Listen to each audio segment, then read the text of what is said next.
देखिए, जैसे ही गर्मी के मौसम से बारिशों के बाद हम सर्दी की तरफ जाते हैं, ये एकदम तो सर्दी नहीं आती।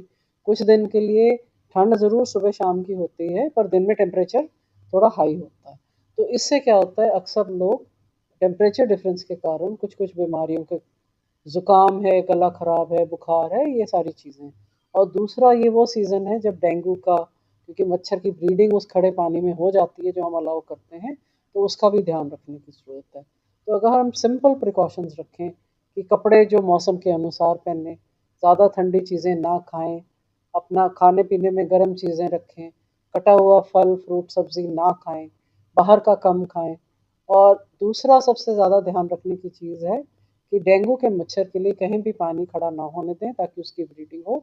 उससे एक सिंपल चीज़ कि हम ब्रीडिंग ना होने दें, उससे हम डेंगू पे पूरी रोकथाम कर सकते हैं। इस बार भी हमारी वही तैयारी है जी।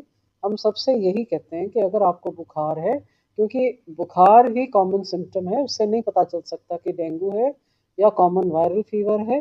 तो हम ये कहते हैं कि अगर आपको बुखार है, तो आप अस्पताल में आएँ, अपना चेकअप कराएँ, ताकि टाइम से उसका ट्रीटमेंट हो सके। क्योंकि डेंगू में अक्सर ये देखा जाता है कि जब घर पे अपने आप से वो इलाज करते हैं और कहीं तीसरे-चौथे दिन जाके प्लेटलेट्स एकदम ज़्यादा गिरते हैं, तो पेशेंट की सीरियस कंडीशन हो सकती है। तो हम सबको ये कहते हैं कि आप अस्पताल आके अपना ट्रीटमेंट कराएँ या एडमिट हों ताकि यहाँ मॉनिटरिंग प्रॉपर हो सके। डेंगू का वार्ड अलग बनाया जाता है और बेड्स उसके अलग से रिज़र्व किए जाते हैं। अभी तक एडमिशन वाले तो कम हैं जी, और जनवरी से लेके अब तक करीब 12 मरीज़ हमारे डेंगू के आए हैं अभी। पर मेरी यही गुज़ारिश है कि सब अपने आस-पास में पानी इकट्ठा ना होने दें, ताकि मच्छर की ब्रीडिंग ना हो। बच्चों और बड़ों को आप कोशिश करें कि फुल स्लीव्स कपड़े, पूरे फुल लेंथ पैंट जो कपड़े हैं, हम शरीर का अंग ढक के रखें क्योंकि ये मच्छर सुबह-शाम काटता है।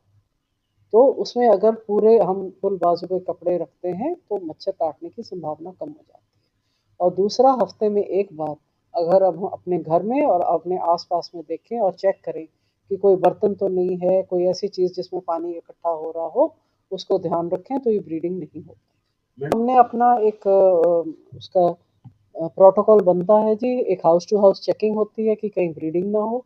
दूसरा, आपने देखा होगा कि वो गाड़ियाँ जो स्प्रे करती हैं, ठीक है? उसका भी एक रोस्टर बनाएँ ताकि पूरे शहर में कवर हो। उसके अलावा हम जब घर-घर जाके चेक करते हैं और बताते हैं, और अगर किसी के यहाँ लार्वा मिलता है, उनको नोटिस भी देते हैं, उनको फाइन भी करते हैं।